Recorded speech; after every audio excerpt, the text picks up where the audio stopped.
নমস্কার আমার ইউটিউব পরিবারকে সুমি রান্নাঘরে স্বাগত জানাই। যারা আমার চ্যানেলটিকে সাবস্ক্রাইব করেছেন এবং যারা আমার রান্না দেখেন তাদেরকে অনেক ধন্যবাদ। চলুন আজকে বানিয়ে নিই মোচার একটি রেসিপি। আজকে এটা নিরামিষভাবে বানাবো। প্রথমেই আমি মোচাটাকে ভালো করে কেটে ধুয়ে হালকা হলুদ জলে ভিজিয়ে রেখেছিলাম যাতে ওটা কালো না হয়। তারপর একটা পাত্রে জল গরম করে নিয়ে ওর মধ্যে হাফ চামচ নুন দিয়ে মোচাটাও দিলাম আর হাফ চামচ হলুদ গুঁড়ো দিলাম। নাহলে খুব বেশি হলুদ গুঁড়ো দিলে ওটা কালো হয়ে যেতে পারে। ওটা সেদ্ধ হয়ে গেলে ওটাকে ছেঁকে নিতে হবে। এবার আমি কড়াইতে দিয়ে দেবো সর্ষের তেল।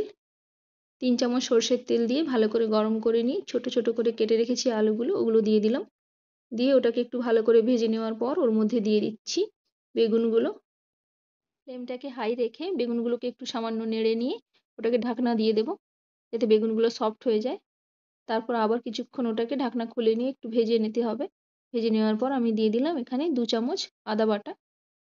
আদাটাকে ওর সাথে একটু ভেজে নিচ্ছি, যেহেতু তেল দেওয়া আছে সেই জন্য আর এক্সট্রা করে ভাজার দরকার নেই, ওর সঙ্গেই সুন্দরভাবে ভাজা হয়ে যাবে।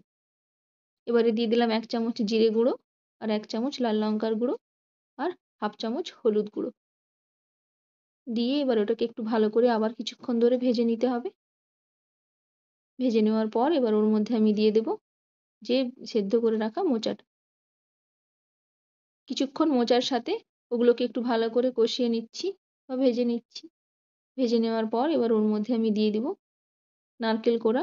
এখানে কিন্তু ফ্রেশ নারকেল কোড়া দিলে ভালো হয়, কিন্তু আমার কাছে ছিল না তাই আমি ডেসিকেটেড কোকোনাট দিয়েছি 3 চামচ। ওটাকেও একটু সুন্দর করে ওর সাথে ভেজে নেব যতক্ষণ না পর্যন্ত নারকেলের হালকা সুন্দর গন্ধটা বেরিয়ে আসে। এটা দিলেও কিন্তু এটার মধ্যে সুন্দর টেস্ট হয়। সবসময় ফ্রেশ নারকেল কোড়া বাড়িতে নাও থাকতে পারে, কারণ 3 থেকে 4 চামচ নারকেল কোড়ার জন্য একটা গোটা নারকেল ভাঙতে হবে। সেই জন্য যদি এই ডেসিকেটেড কোকোনাট 2 চামচ দিয়ে দেন তাতেও কিন্তু টেস্টটা সুন্দর হয়। ওটাকে দিয়ে তারপর জলটা দিয়ে দিলাম। এখানে আমি 1 গ্লাসের মতো জল দিয়েছি, খুব বেশি জল দেবো না, ছোট গ্লাসের 1 গ্লাস জল দিয়েছি আর দিয়ে দিলাম 1 চামচ বড় চামচের নুন। এবার ওটাকে হালকা মিক্স করে নিয়ে 3 থেকে 4 মিনিটের জন্য লো ফ্লেমে ঢাকনা দিয়ে দেবো যাতে সবগুলো ভালোভাবে সেদ্ধ হয়ে যায়। এই অবস্থাতেই এটাকে নামিয়ে রেখে দেবো, কেননা পুরোপুরি শুকনো করব না, কারণ এটাকে এখনও সম্বরতে হবে। সেই জন্য এটাকে একটা পাত্রে তুলে নিচ্ছি। তুলে নেওয়ার পর এবার আমি একটা ফ্রাইং প্যান নিয়ে নেব, তাতে দিয়ে দেবো 1 চামচ ছোট চামচের ঘি। ওটা মেল্ট হয়ে গেলে ওর মধ্যে দিয়ে দেবো একটা শুকনো লঙ্কা আর একটা গোটা তেজপাতা দিয়ে সামান্য ভেজে নিয়ে ওর মধ্যে দিয়ে দেবো হাফ চামচ 5 ফোড়ন।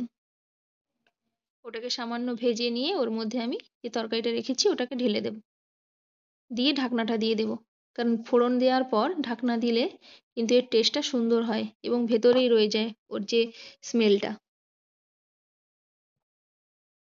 1 মিনিট পর ঢাকনাটা খুলে নিয়ে এবার ওর মধ্যে দিয়ে দিলাম হাফ চামচ গরম মশলার গুঁড়ো। নিয়ে ওটাকে ভালো করে মিক্স করে নিয়ে এবার ওটাকে একটু ড্রাই করে নেব। এই ধরনের রান্না একটু ড্রাই হলেই ভালো লাগে। বন্ধুরা, এটা গরম ভাতের সাথে নিরামিষ দিনে মুগের ডালের সাথে দারুণ লাগবে। যদি ভালো লাগে লাইক করে দেবেন, চ্যানেলটিকে সাবস্ক্রাইব করে দেবেন, কমেন্টে অবশ্যই জানাবেন কেমন হলো। ভালো থাকবেন, সুস্থ থাকবেন।